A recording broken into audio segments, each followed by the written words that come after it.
myself Premchand Pandey, Tagore children academy Surajgarh. आपको यह ज्ञात है कि टैगोर चिल्ड्रन एकेडमी द्वारा ऑनलाइन क्लासेस जारी की जा रही हैं, जिसमें हमारे कुशल एवं अनुभवी शिक्षकों द्वारा शिक्षण कार्य किया जा रहा है। ऑनलाइन क्लासेस में आपका हार्दिक स्वागत है। आप हमारे वीडियोज को नियमित देखें, इसको लाइक करें, शेयर एवं सब्सक्राइब अवश्य करें। आज हम ओमी एवं अनोमी परिपथ के बारे में अध्ययन करेंगे। कुछ ऐसे पदार्थ या युक्तियां हैं जिनमें ओम के नियम का पालन होता है, अर्थात इनमें विभवांतर एवं धारा के बीच ग्राफ खींचते हैं तो एक सरल रेखा प्राप्त होती है, जो यह सत्यापित करती है कि विभवांतर धारा के समानुपाती है। तो ऐसे पदार्थ या युक्तियां जिनमें ओम के नियम का पालन होता है, उसे ओमी पदार्थ या युक्तियां कहते हैं। ऐसे पदार्थ या युक्तियां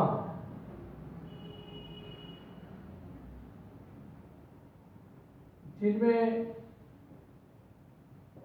ओम के नियम का पालन होता है, जिनमें ओम के नियम का पालन होता है,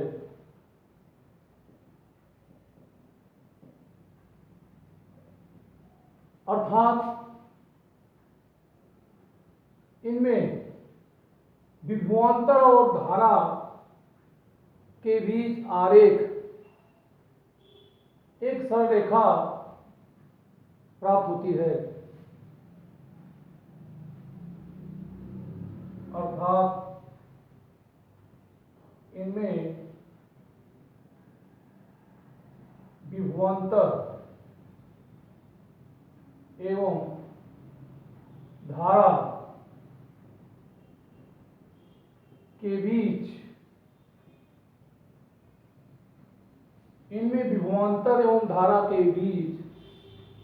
आरेख के बीच एक सरल रेखा होती है, एक सरल रेखा होती है।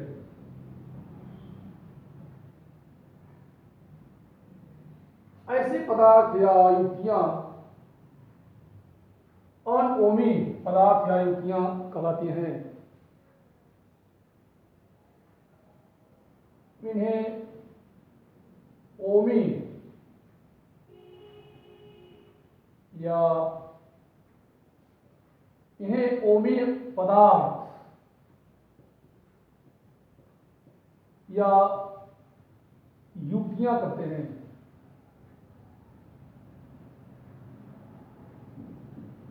ओमी पदार्थ या युक्तियां कहते हैं। इसी तरह से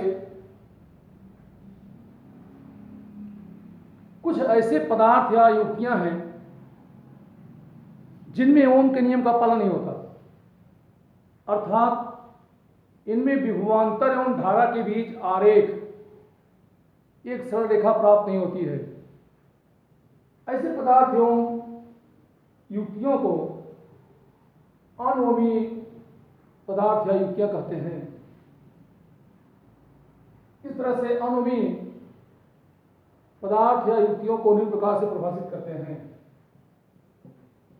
ऐसे पदार्थ या युक्तियां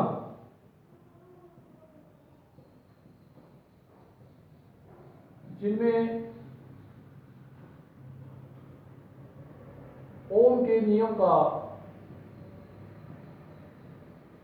ओम के नियम का पालन नहीं होता,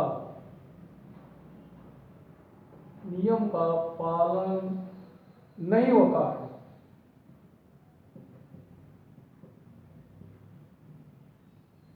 अर्थात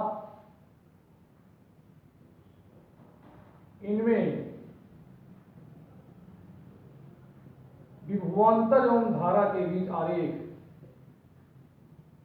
विभवांतर एवं धारा के बीच आरेख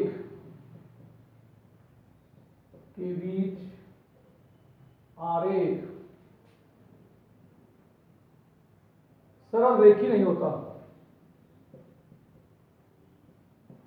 सरल रेखा के रूप में प्राप्त नहीं होता।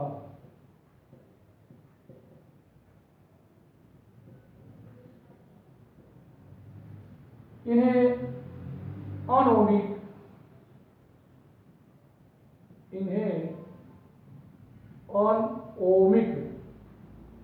अनोमी या अनओमी पदार्थ या अनओमी युक्तियां कहते हैं।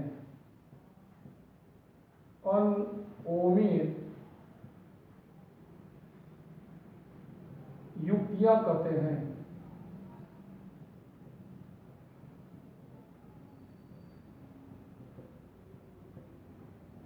जैसे इसके कुछ उदाहरण हैं।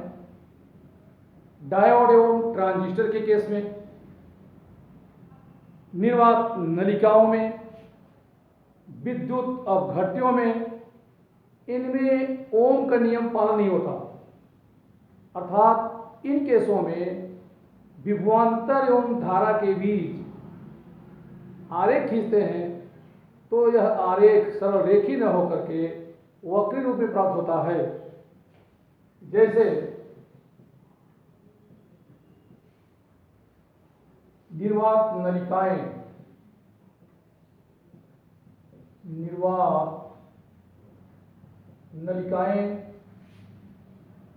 विद्युत बल्ब का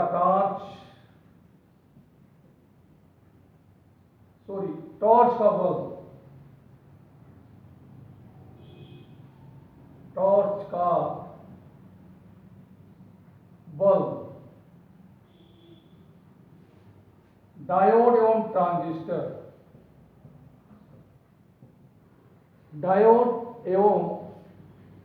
ट्रांजिस्टर, तथा विद्युत अपघट्य पदार्थों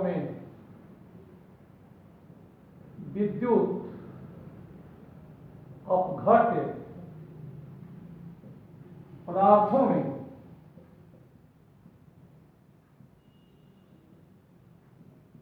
ओम के नियम का पालन नहीं होता। ओम के नियम का पालन नहीं होता।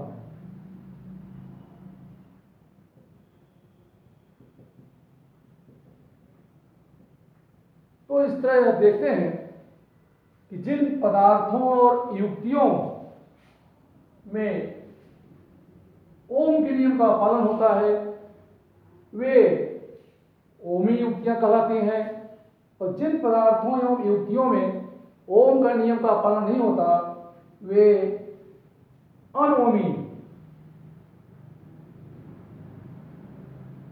पदार्थ या अनओमी युक्तियां कहलाते हैं। निर्वात नलिकाओं, टॉर्च का बल्ब, डायोड एवं ट्रांजिस्टर तथा विद्युत अपघट्य पदार्थों में ओम के नियम का पालन नहीं होता है। इनमें विभवांतर एवं धारा के बीच आरेख खींचते हैं तो आरेख सरल रेखी न होकर वक्री रूप में प्राप्त होता है, जिससे यह ज्ञात होता है कि विभवांतर धारा के समानुपाती नहीं होता।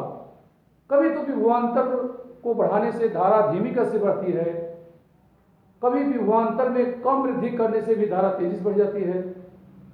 इसे हम इन प्रकार दर्शाते हैं।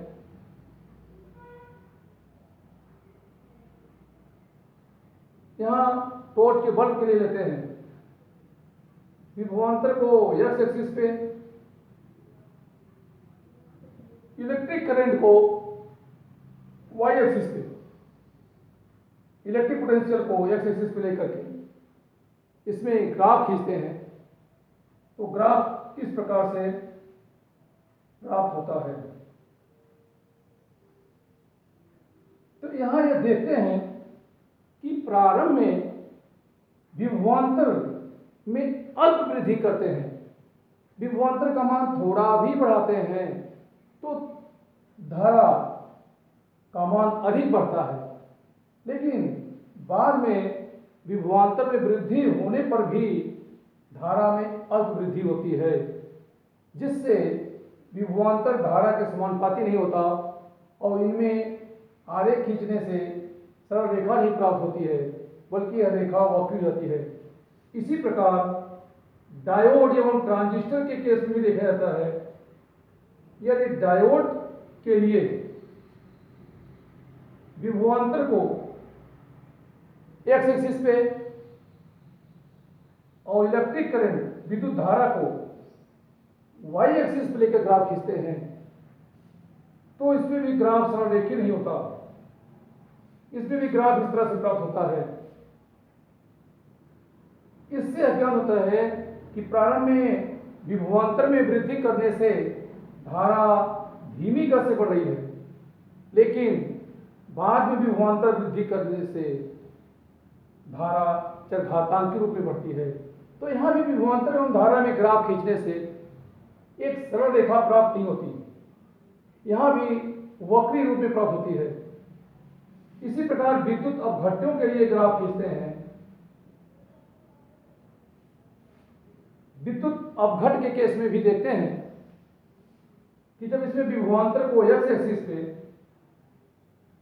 और धारा को वाई एक्सिस पे लेकर ग्राफ खींचते हैं तो ग्राफ इस तरह से प्राप्त होता है।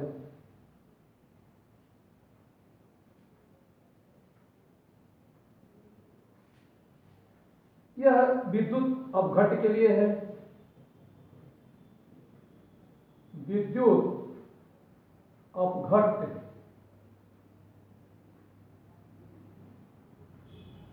पदार्थ के लिए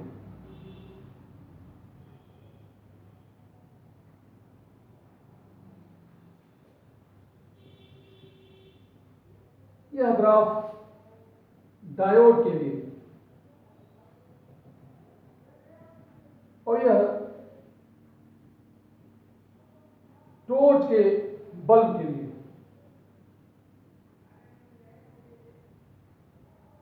टॉर्च के बल्ब के लिए। तो इस तरह देखते हैं कि टॉर्च के बल्ब, निर्वात नलिका, डायोड, ट्रांजिस्टर एवं विद्युत अपघट जैसे पदार्थों में ओम के नियम का पालन नहीं होता। तो इस तरह से ओमी और अनोमी प्रतिरोध का निर्धारण होता है। तो ऐसे पदार्थ या युक्तियां जिनमें ओम का नियम पालन होता है उसे ओमी परिपथ, और जिन युक्तियों में ओम के नियम का पालन नहीं होता उसे अनओमी युक्ति कहते हैं। अब हम प्रतिरोध एवं प्रतिरोधकता पर ताप का प्रभाव का अध्ययन करेंगे।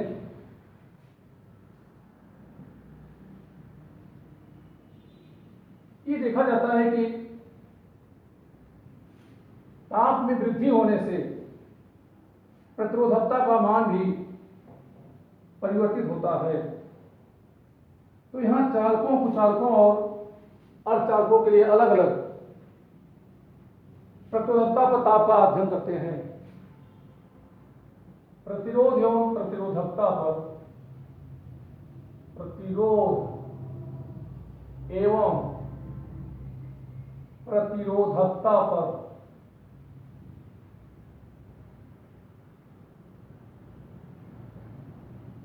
ताप का प्रभाव, ताप का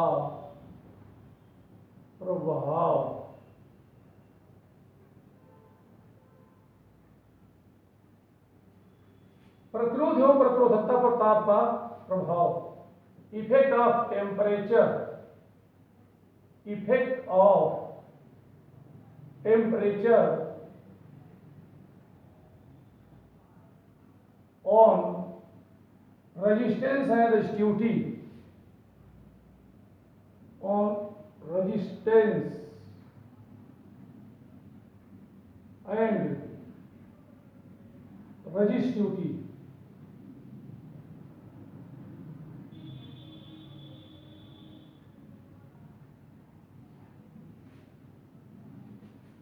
तो प्रतिरोध एवं प्रतिरोधकता पर ताप का क्या प्रभाव पड़ता है, ये अध्ययन करते हैं।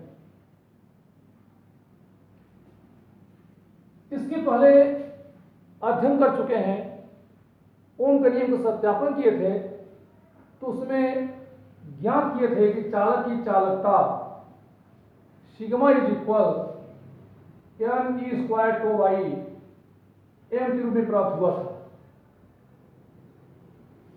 यहां से ये इंप्लाइज करता है कि सिग्मा प्रोपोर्शनल टू, यहां टू विश्रांत काल है, और ये भी जानते हैं कि प्रतिरोधकता चालकता का व्युत्क्रम होता है। तो यहां से भी ज्ञात हो सकता है कि rho is equal m by n e square tau, या यह कर सकते हैं कि प्रतिरोधकता विश्रांत काल के विलोमानुपाती होती है। जब किसी, तो सबसे पहले हम यहां पे चालकों के लिए अध्ययन करते हैं। नंबर 1, चालकों के लिए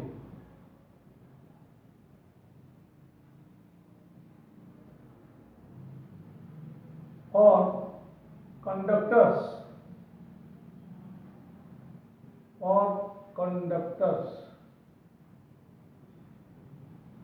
सबसे पहले देखते हैं कि चालकों के प्रतिरोध एवं प्रतिरोधकता पर ताप का क्या प्रभाव पड़ता है। इस सूत्र से हम देख सकते हैं कि चालक की चालकता ये विश्रांत काल के समानुपाती है। किसी चालक के ताप में वृद्धि करने से उसमें ऊर्जा में वृद्धि होती है, जिससे चालक में मुक्त इलेक्ट्रॉनों की गति ऊर्जा बढ़ जाती है। गति ऊर्जा में वृद्धि होने से अपवहन वेगमान बढ़ता है, और अपवहन वेगमान बढ़ने से दो क्रमागत टक्करों में लगे समय का औसत मान अर्थात विश्रांत काल में कमी आती है, और विश्रांत काल में कमी आने से चालकता का मान भी घटता है, और चालकता में कमी आने से प्रतिरोधकता में वृद्धि होती है। इससे ज्ञात होता है कि किसी चालक के ताप में वृद्धि करने से उसके चालकता में कमी, जबकि प्रतिरोधकता में वृद्धि होती है। इसी प्रकार चालकों के ताप में वृद्धि करने से उसके प्रतिरोध में भी वृद्धि होती है। तो यह ज्ञात होता है कि चालकों के ताप में वृद्धि करने से इनके प्रतिरोध एवं प्रतिरोधकता में वृद्धि होती है, जिससे चालकता में कमी आती है। किसी चालक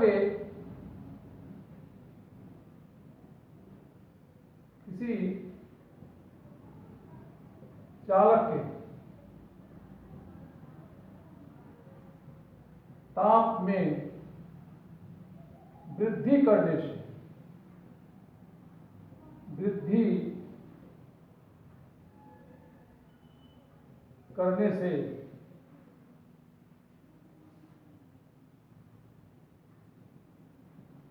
इसमें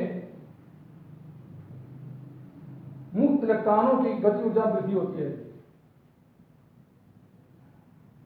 मुक्त इलेक्ट्रॉनों की गतिज ऊर्जा में वृद्धि होती है,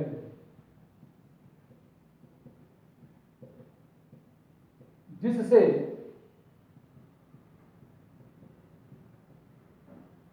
मुक्त इलेक्ट्रॉनों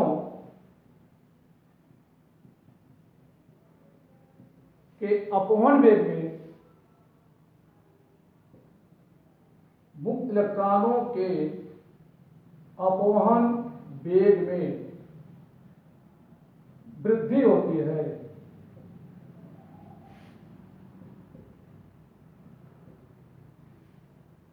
तो दो क्रमागत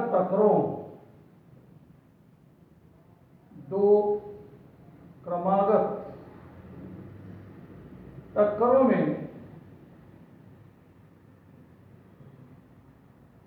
लगे समय, दो क्रमागत टक्करों में लगे समय का औसत काल, दो क्रमागत टक्करों में लगे समय का औसत काल अर्थात विश्रांति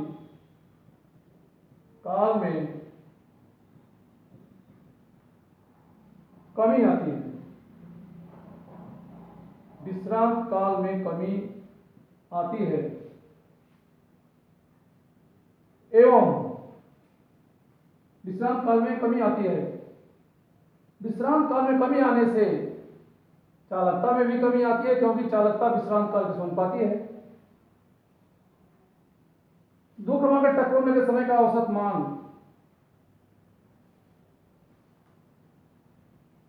दो क्रमागत टक्करों में लगे समय का औसत मान अर्थात विश्रांत काल में कमी आती है तो चालकता में कमी आती है। चालकता में कमी आती है जिससे प्रतिरोधकता में वृद्धि होती है। प्रतिरोधकता में वृद्धि होती है। इससे ज्ञात होता है कि चालकों के ताप में वृद्धि होने से इनके चालकता में कमी और प्रतिरोधकता में वृद्धि होती है। इसी प्रकार प्रतिरोध में भी वृद्धि होती है। यदि 0 डिग्री सेंटीग्रेड ताप पर यदि 0 डिग्री सेंटीग्रेड ताप पर चालक की प्रतिरोधकता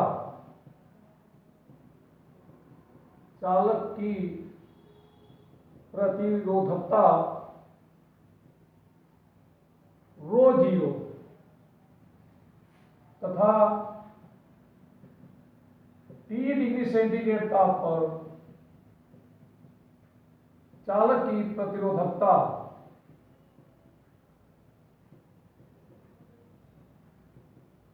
रो टी हो। 0 डिग्री सेंटीग्रेड पर चालक की प्रतिरोधकता रो जीरो तथा T डिग्री सेंटीग्रेड पर प्रतिरोधकता रो टी हो, तो इसमें एक संबंध दिया जाता है और यह ज्ञात है कि ताप में जैसे जैसे वृद्धि होगी वैसे वैसे प्रतिरोधकता में भी वृद्धि होगी। तो इनके बीच एक संबंध दिया जाता है। ताप वृद्धि के साथ चालक की प्रतिरोधकता को निम्न प्रकार से दर्शाया जाता है। Rho T is equal rho zero into 1 plus alpha T. यह अल्फा एक नियतांक के रूप में है। अल्फा को प्रतिरोधकता ताप गुणांक कहते हैं। इसे प्रतिरोधकता ताप गुणांक कहते हैं। इस संबंध से प्रतिरोधकता ताप गुणांक की परिभाषा ज्ञात करते हैं। इस समीकरण से ज्ञात होता है कि rho T is equal rho zero plus alpha rho zero T या rho T minus rho zero is equal alpha rho zero T या alpha is equal rho T minus rho zero by rho zero T. तो यह एक संबंध प्राप्त होता है। इसे निम्न प्रकार से भी व्यक्त कर सकते हैं। यहां रो जीरो यह प्रारंभिक प्रतिरोधकता मानते हैं, अर्थात 0 डिग्री सेंटीग्रेड ताप पर चालक की प्रतिरोधकता को रो जीरो से व्यक्त कर रहे हैं और ताप के बढ़ने से किसी ताप T पर प्रतिरोधकता को रोटी से दर्शाते हैं, क्योंकि यह ज्ञात है कि जैसे जैसे ताप में वृद्धि होगी वैसे वैसे प्रतिरोधकता में भी वृद्धि होगी। तो 0 डिग्री सेंटीग्रेड पर चालक की प्रतिरोधकता को रो जीरो से और किसी ताप T पर प्रतिरोधकता को रोटी से व्यक्त करते हैं। तो रोटी माइनस रो जीरो यह प्रतिरोधकता में अंतर हो जाता है। इसे हम निम्न प्रकार दर्शा सकते हैं, alpha equal to delta rho by rho zero T. यहां से देखते हैं कि रो डेल्टा रो और रो जीरो ये समान राशियां हैं, जबकि टी यहां पे ताप है। तो अल्फा का मात्रक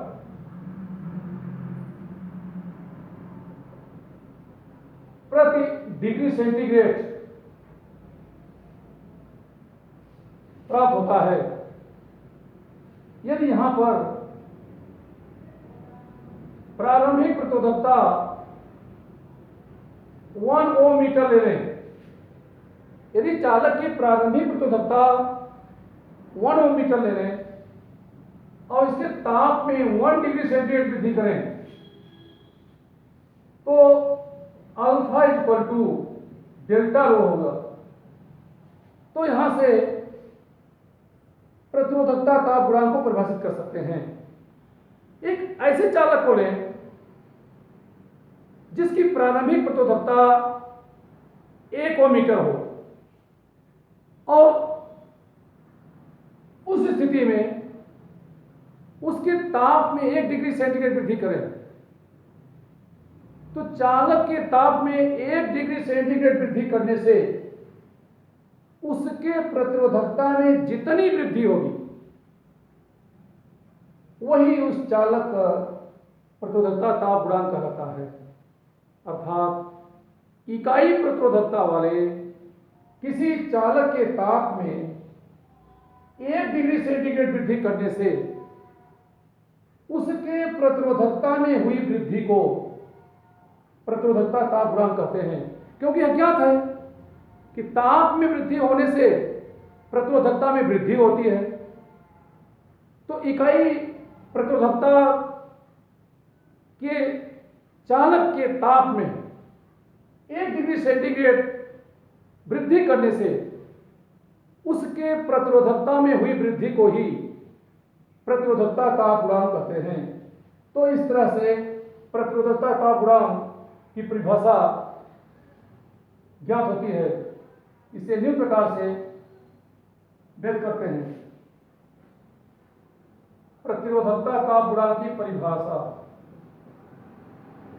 प्रतिरोधकता ताप गुणांक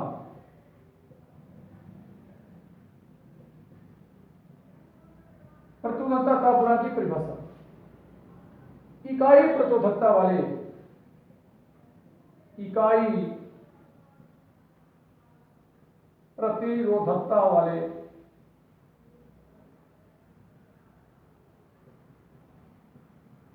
चालक के ताप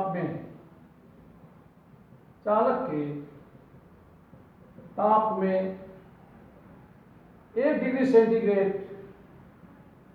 वृद्धि करने से वृद्धि करने से इसके प्रतिरोधकता में हुई वृद्धि को, इसके प्रतिरोधकता में, इसके प्रतिरोधकता में हुई वृद्धि को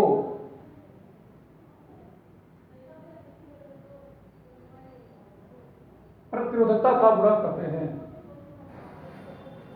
हुई वृद्धि को प्रतिरोधकता का गुणांक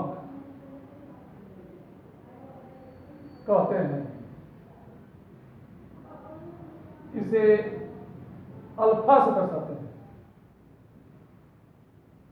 अल्फा से दर्शाते हैं। इसका मात्रक प्रति डिग्री सेंटीग्रेड होता है। तो यहां प्रतिरोधकता का गुणांक को इस सूत्र से ज्ञात कर सकते हैं। प्रतिरोधकता का गुणांक ज्ञात करने का एक अन्य सूत्र भी हम प्राप्त कर सकते हैं, जिसे हम निम्न प्रकार से व्यक्त करते हैं।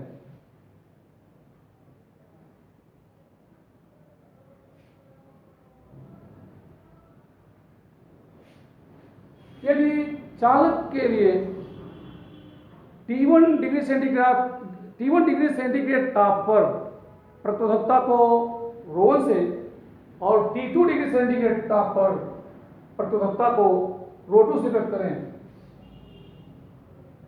यदि T1 डिग्री सेंटीग्रेड ताप पर प्रतिरोधकता ρ1 तथा T2 डिग्री सेंटीग्रेड ताप पर प्रतिरोधकता ρ2, तो सूत्र ρT is equal ρ0 into 1 plus alpha T से। अब इस सूत्र से दो समीकरण हमें ज्ञात होते हैं। यहां T1 ताप पर प्रतिरोधकता ρ1 और T2 ताप पर प्रतिरोधकता ρ2 है, तो इसे हम लिख सकते हैं ρ1 is equal ρ0 into 1 plus alpha T1 तथा ρ2 is equal ρ0 into 1 plus alpha T2। ये समीकरण 2 लेते हैं। अब यहां समीकरण 1 में 2 से अगर भाग देते हैं तो हमें निम्न प्रकार से इसका रूप प्राप्त होता है।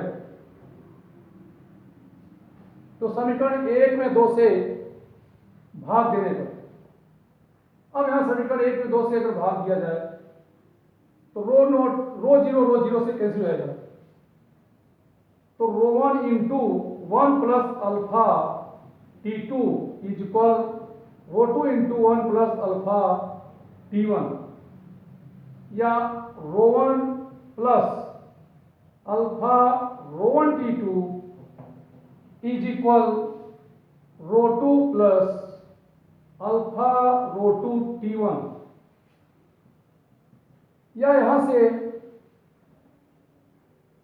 इसे निम्न प्रकार लिख सकते हैं alpha ρ1 T2 minus alpha ρ2 T1, ये इक्वल टू हो जाएगा ρ2 माइनस ρ1। अल्फा ρ2 T1 को इस तरफ लाएंगे जो निगेटिव के रूप में हो जाएगा, ρ1 को उस तरफ जाते हैं। अब इनमें दोनों में से अल्फा कॉमन लेते हैं, यह प्राप्त होता है ρ1 T2 minus ρ2 T1 is equal ρ2 minus ρ1, या यहां से अल्फा इज इक्वल टू हो जाएगा ρ2 माइनस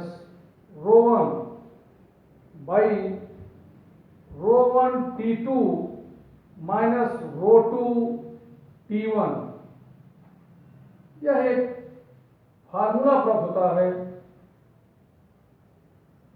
इस फार्मूले की सहायता से भी प्रतिरोधकता ताप गुणांक को ज्ञात किया जा सकता है। यहां T1 प्रारंभिक ताप के रूप में ले रहे हैं, T2 को अंतिम ताप के रूप में। T1 को प्रारंभिक ताप और T2 को अंतिम ताप के रूप में ले रहे हैं। T1 ताप में प्रतिरोधकता को ρ1 से और T2 ताप पर प्रतिरोधकता को ρ2 से व्यक्त करते हैं।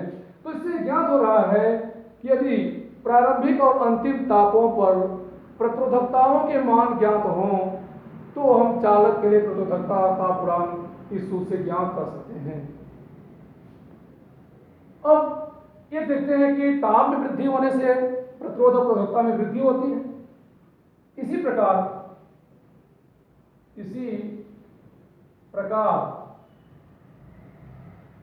यदि 0 डिग्री सेंटीग्रेड पर चालक का प्रतिरोध R0 तथा 3 डिग्री सेंटीग्रेड पर चालक का प्रतिरोध RT हो तो इसमें संबंध प्राप्त होता है RT इक्वल टू, इसे एक संबंध क्यों दर्शाते हैं, RT equal to R0 into 1 plus alpha T, यह एक सूत्र प्राप्त होता है। इसमें भी अल्फा को प्रतिरोध ताप गुणांक कहते हैं। प्रतिरोध ताप गुणांक, ये प्रतिरोध ताप गुणांक हो गया। प्रतिरोध के केस में प्रतिरोध ताप गुणांक और प्रतिरोधकता के केस में प्रतिरोधकता ताप गुणांक व्यक्त करते हैं। यहां से हम प्रतिरोध ताप गुणांक को परिभाषित भी कर सकते हैं। तो RT is equal R note plus alpha R note T, या RT माइनस R नोट को इस तरफ ले आते हैं। तो RT minus R note is equal alpha R note T, या यहां से alpha is equal RT minus R note in by R note T के रूप में प्राप्त करते हैं, या इसे alpha is equal delta R by R note T के रूप में लिखते हैं। तो यहां से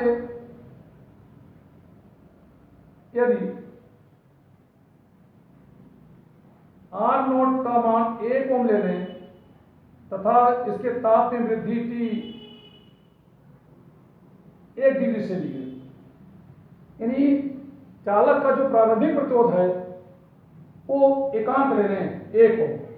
एक ऐसे चालक को लें जिसका प्रारंभिक प्रतिरोध 1 ओम हो और इसके ताप में 1 डिग्री सेंटीग्रेड वृद्धि करें, तो इकाई प्रतिरोध वाले चालक के ताप में 1 डिग्री सेंटीग्रेड वृद्धि करने से इसके प्रतिरोध में हुई वृद्धि को प्रतिरोध ताप गुणांक कहते हैं। इसका मात्रक प्रति डिग्री सेंटीग्रेड होता है। तो यहां से इसको हम परिभाषित कर लेते हैं।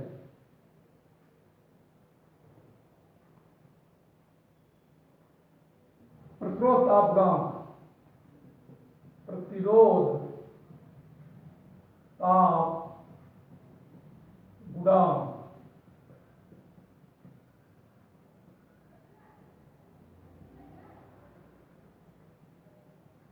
इसे अल्फा से दर्शाते हैं। इकाई प्रतिरोध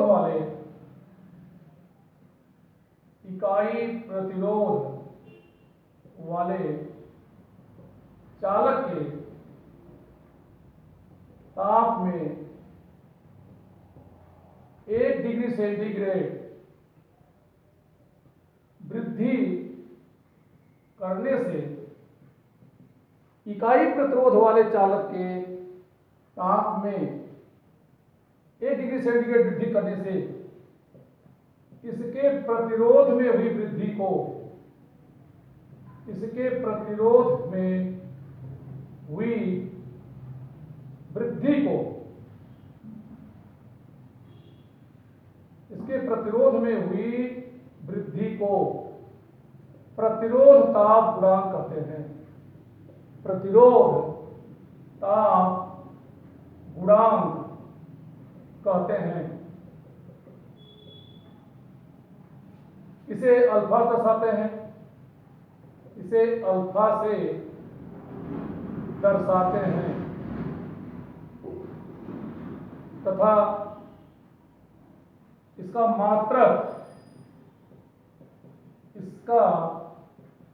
मात्रक प्रति डिग्री सेंटीग्रेड होता है।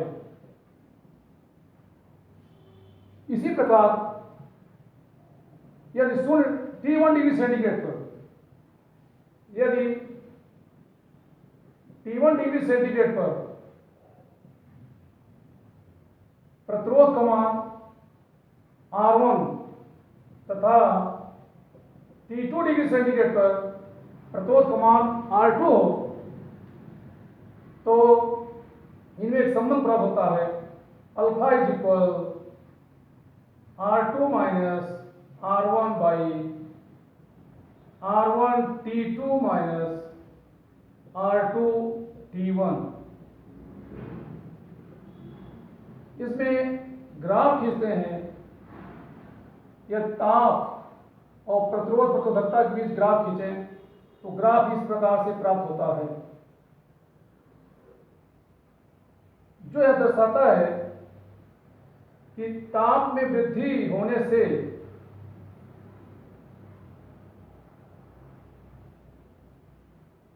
ताप को एक्स एक्सिस पे और प्रतिरोध तथा प्रतिरोधकता को वाई एक्सिस पे लेकर ग्राफ खींचते हैं तो इसमें लगभग देखते हैं कि एक सरल रेखा प्राप्त होती है जिससे ज्ञात होता है कि ताप में वृद्धि होने से चालक के प्रतिरोध और प्रतिरोधकता में वृद्धि होती है। नेक्स्ट आपको अगले वीडियो में बताएंगे। Thank you.